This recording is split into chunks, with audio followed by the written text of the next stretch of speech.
38. We're at 39. So, let's continue with our discussion, ha?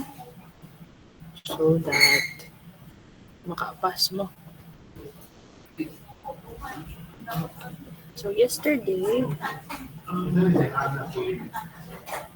we discussed about the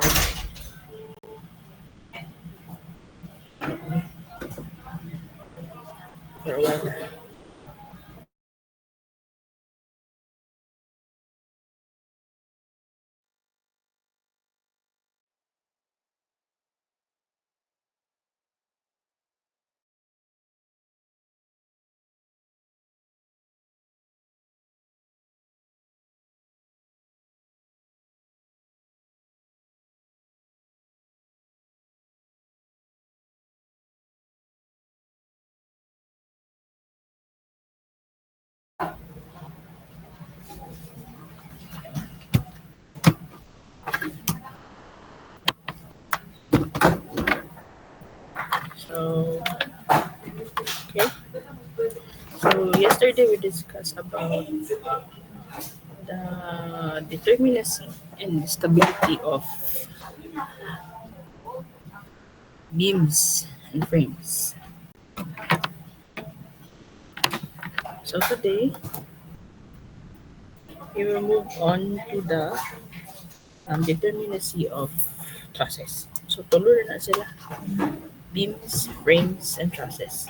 So si beams and si frames, we are using the same equation.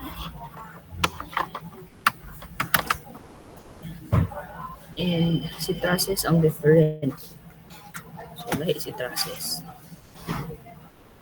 So for beams and frames, we will be using R is equals to 3N. So kamo na bahala ana ha, kamo na bahala maghatod og symbolic maghatag mo representation ana sa inyo ha, aron dali ninyo ma-memorize. Okay, we will be using that equation by the time we will be solving deflections sa atong analysis. So let's go to the determinacy and stability of trusses. So assumption for the design of truss. So to design both the members and the connection of a truss, it is first necessary to determine the forces developed in each member. Muna mo analysis ta, mukuha ta og forces on each member, di ba? So when the truss is subjected to a given loading. So in this regard, two important assumptions will be made in order to idealize our analysis on trusses. First assumption is that the members are joined together by pins. So nakapin. When we say nakapin, so member, they are joined together by a pin. So internal hinges na sila. So the reactions of that tungod kay pin, duha. So that's the first assumption. Pin connected atong process. The second assumption is that all loadings are applied at the joints. So if our truss is subjected to a load, dito siya ma-apply sa joints.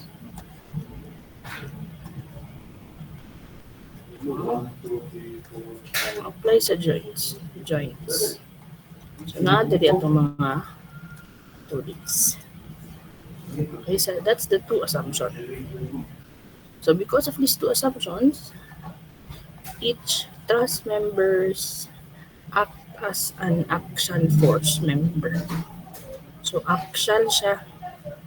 So when we say axial, it is subjected to either tensile force or compressive force.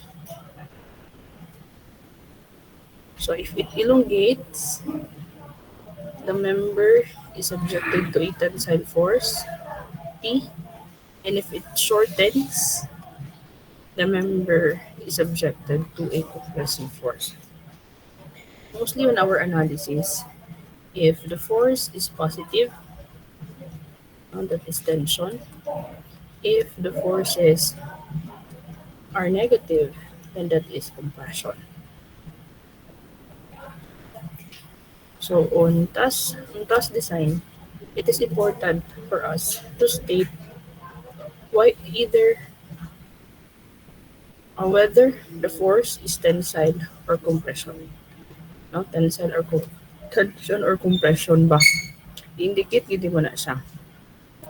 If um you use ang simple program like MD Solids on analysis on process, makita ninyo by applying loadings, nag um gi-compute sa program, and then ang gawas na forces gi-state dito 10 kilonewton tension, 5 kilonewton compression. Now, why is it important?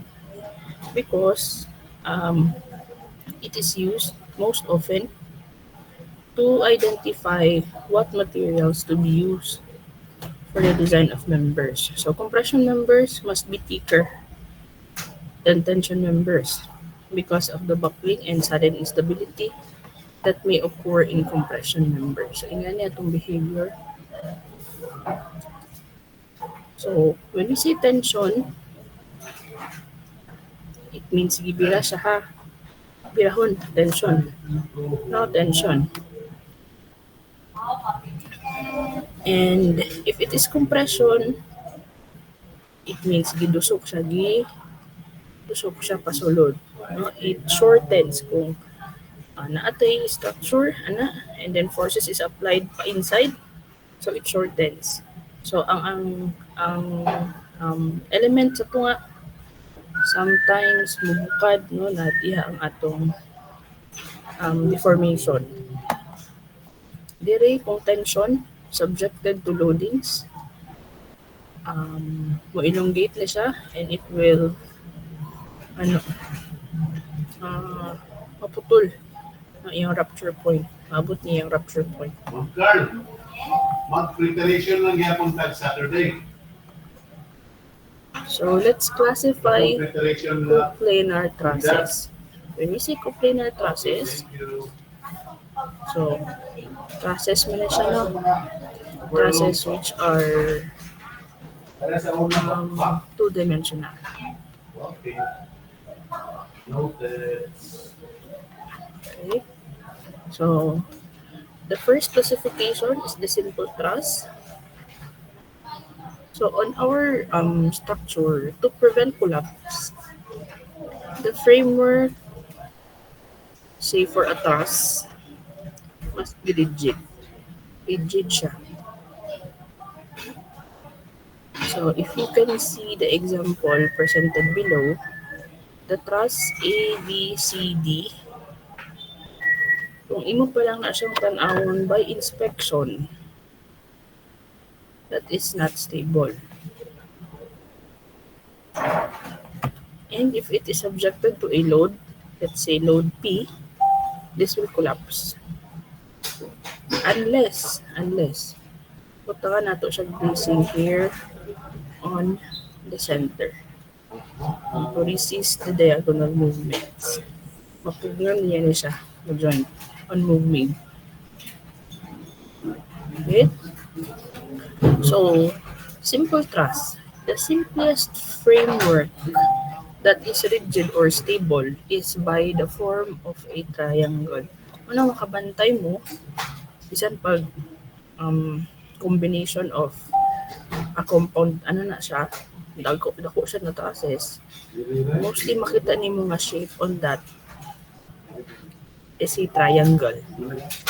Sa atong bridges na truss ang gamit for the design, triangle. So, simple truss is constructed starting with a basic triangle. So, kani, truss ABC. So, this is simple truss, and then we can add another element, say AD, truss AD, And then trust member AD and member BD. So the connection of two members form a joint. So nadugangan na dayon atong joint na increased by 1 ng atong joint. So example also for simple trusses are this. So our second classification is the compound truss. When we say compound truss, it is a connection of two or more simple trusses together. Asa ni ginagamit ma'am ang simple truss, ang compound truss ma'am? It is used to support loads acting over a large span. No, large span na siya. Since it is cheaper to construct somewhat lighter compound truss than to use a heavier simple truss. So, as you can see on our example, naatay main truss here, and then naadayin tayo mga simple trusses on the inside. It's a compound combination of trusses. Also this one. Kani po, naatay main truss na dako, main simple truss na dako. And then, kita po nato na din secondary trusses na gagmay. The secondary trusses, secondary simple truss. The secondary simple truss are the shape of a triangle. Diba? Based na lang of, ano yapon siya? Simple trusses which have the form of a triangle. So the third classification, tuluran ni simple, the compound, and the complex. When we say complex, it is a truss that cannot be classified as being simple or compound. So it generally uses general layout of members different lahi siya sa simple and compound trusses. So it is often or incorporates overlapping members. Tanaw ni mo nga example on compound trusses and simple trusses. Each member is connected by a joint. Joint na sila. Mali mong bantayan. On this complex truss, on this segment here, walay joint nagibutang diha. Okay? So, ang members diha nag-overlap. They are not connected. Sa'yo, ko na namin seminar sa IM. Nag-ulan. Ay, shucks. So, walay joint diha.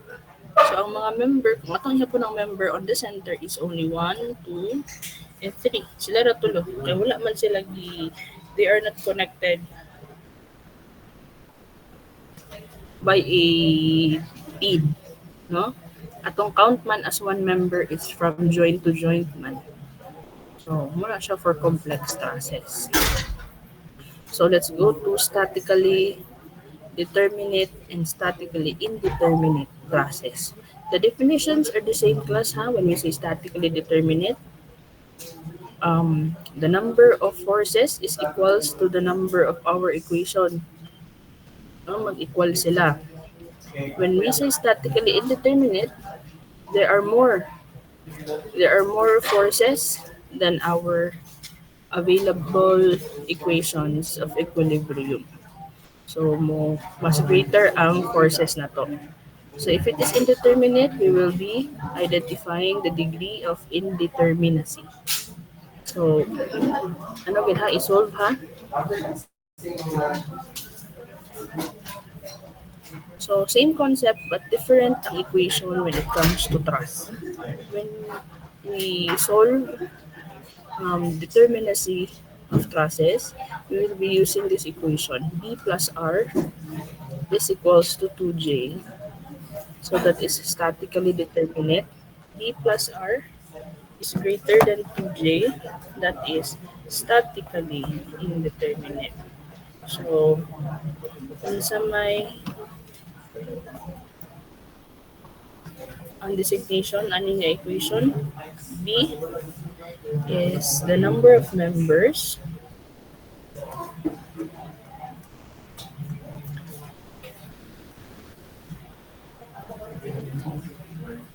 Number of members are number of reactions, and J is the number of joints. Okay, if B plus R is greater, so statically indeterminate. Now, if B plus R is less than 2J, that is unstable. A special condition, if B plus R is greater than or equal to 2J, makonsider nato na as unstable. Depende sa support reaction. No? Depende sa support and how many reactions it has. And if it is classified as concurrent or parallel, it is also unstable. And if the reactions present is subjected to a collapsible mechanism. Ito gyapon, no? Lateral loadings, and then wala kay reaction nga gipa-resist sa iya, that will be considered unstable. So on Francis case, we will identify if it is externally stable or and internally stable. So unsaon man pag-identify? So we have two, external stability and internal stability. Kani si internal stability, ma-prove na siya using our equation. B plus R is equals to 2J. Kaya if it is internally stable, ang mugawa sa gid-ana is either determinate and indeterminate. Meaning makaya sa atong members, no, as well as our reactions and forces. So, let's go to external stability. When we say external stability, so a truss or a structure is externally unstable if all of its reactions are either concurrent or parallel. So you will identify. When we say concurrent class, you listen. Concurrent is the line of action of all the reactions intersect at one single point. Pareha ani. Na ay hinge, which is duha, na ay roller, which is isa, but naka-place vertically, no, pikit sa wall, nga naka-vertical. So, kung imong buhaton, imong i-draw ka og line for its line of action, they intersect at one single point only. We consider that as concurrent reactions, and that is unstable. No? Una pa lang, you will identify its external stability. Pag ang mugawas unstable, you cannot proceed on finding the determinacy. Kaya dili man siya masulod. No? Dili man siya sa special condition, either concurrent or parallel. If it is concurrent or if it is parallel, then that is unstable. So the second condition is if all reactions are parallel. So parallel, pareani, yung gibutang na reactions are all rollers. By sir, all rollers, meaning isa ra ka reaction. And on y-axis. So all reactions are parallel, so that is considered unstable. Okay, so that is for our external stability. When we say internal stability of a truss can often be checked by careful inspection of the arrangement of the members. So, ano na siya? Inspection na siya, like, yung tanawon if all joints are fixed, all joints are connected. Now, knowing the concept na the framework should be a rigid body. No? Like kung applyan ni og load si joint, is there a tendency it will move or not? So, based on na siya on inspection, kaning atong external stability. However, nata equation to back kung dili ta mo ano. No? We will just use the equation. So, let's try to assess the given example. So, this one, Kung inyong tanawon, ano na ay diagonals tanan. And then, bisag apply ng glue diha, na ay makaresist na sa ila. So, we can say this is internally stable. However, diri apply si load, okay ra. Diri apply si load, okay ra. How about applyan si load diri? The part here cannot resist, kaya wala man ta nagbutang og diagonal siya. No? So, we can say through inspection, this truss is internally unstable. So, kana siya. So, internal stability and internal stability. And then, kanilang din equation, no? For determining the determinacy of the process. So, let's go to example. Isa naman ito ka-equation. So, here, reaction. I-check na to na if it is externally stable ba. Kaya kung externally unstable ka na siya, we will not proceed on solving the determinacy of the truss. So, roller is a hinge duha. So, kung imong tanahon, ang line of action ani is vertical. Ang line of action ko dili is duha ka reaction man, vertical and ana. So, imong tanahon, ang basis man is all reactions man, all. So, naay duha ka parallel and then naay isa ka lateral. No? So, dili po sila concurrent. Okay, wala man nag-intersect tanan at single point. And then, naay parallel pero duha ra. Not all are parallel.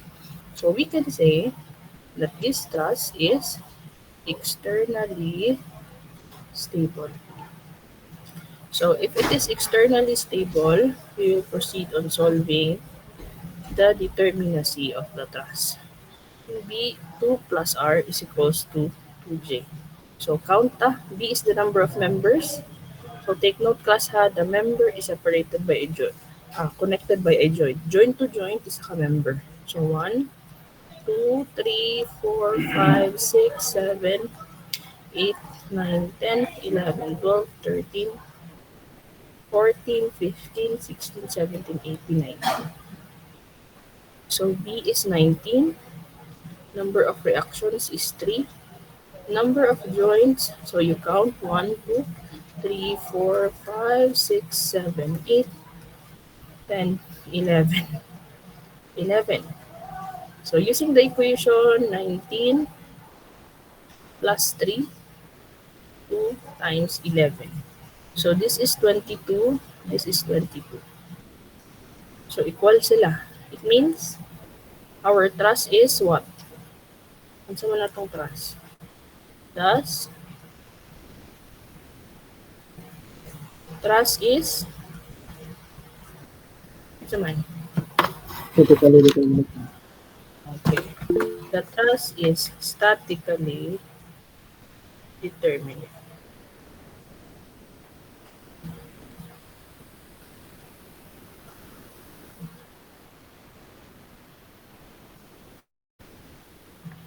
So, ano yun? So, yung concept on our beams and our frames. Ang inyo lang is you should be careful on counting. Okay? Kaya ang gawas di ay is indeterminate siya. And then, you go on solving using the determinate process. Okay, pag-check lagi nimo determinate, pero the correct is indeterminate siya. Wrong, the point answer. So here, this is a hinge. This is a rocker. So memorize yun ang symbolic representation sa atong mga support. So we can say this is externally stable. So let's proceed. So externally stable, solve then for its determinacy. So B, R, J. 1, 2, 3, 4, 5, 6, 7, 8, 9. B is 9, R is 3, J is 1, 2, 3, 4, 5, 6. J is 6. 9 plus 3, 2 times 6, that is 12. That is 12 equals. Thus, trust is also statically determinate.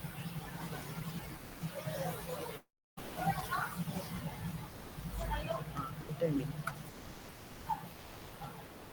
So this third example, this is a hinge, duha. This is a rocker, isa. So externally stable, itras. Okay. So solve that for its determinacy. So B, R, J, 1, 2, 3, 4, 5, 6, 7, 8, 9, 10, 11, 12. B is 12, R is 3, J is 1, 2, 3, 4, 5, 6, 7, 8. J is 8. So 12 plus 3, 2 times 8, 15, 16. Mas gamay atong unknown forces. So it means this truss is what? Truss is unstable.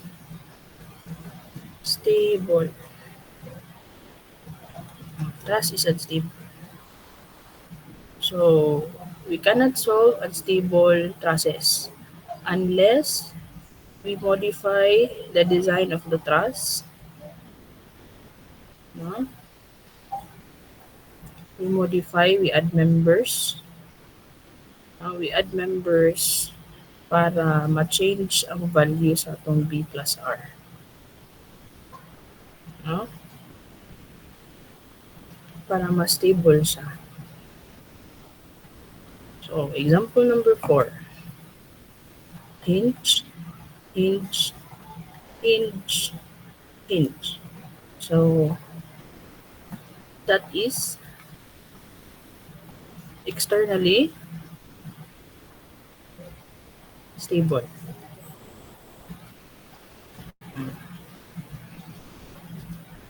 So, count B plus R is equals to 2J. So,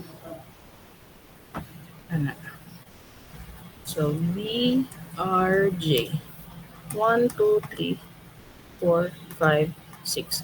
Now, tanaw ninyo, these members are overlapping each other and there is no joint on the center of them. So, muihap lang tani as isa-isa. So, 1, 2, 3, 4, 5, 6, 7, 8, 9, 10, 11, 12, 13, 14, 15. B is 15, R is 4, J is 1, 2, 3, 4, 5, 6, 7, 8, 9. 9. So 15 plus 4, 2 times 9. So 19 is greater than 18. It means our truss is statically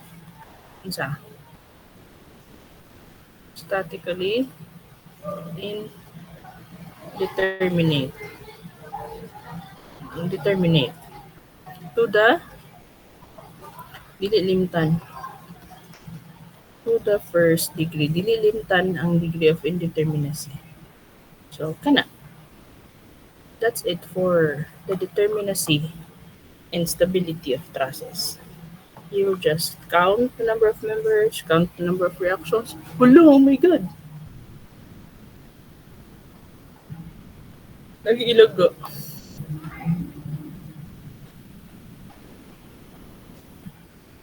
Okay. So count the number of reactions and then number of joints. Excuse me. Number of joints. And then use the equation. So that's it for determinacy and stability of trusses. Now, after this, I will give you your problem set number 3. So, mahuman mo na itong klase by kuan. Mahuman mo na itong klase by 6. O, nga itong klase by 6. So, na po may 1 hour to answer. Kaya na siya 1 hour ang pag-answer. Problem set number 3. Sa'yo na to. Igo na ihapon ang kuan. B plus R plus 2J. B plus R is equals to 2J. Ma'am, nagbiyahe pa ako. Okay. Ana na lang. 12 midnight deadline for online submission.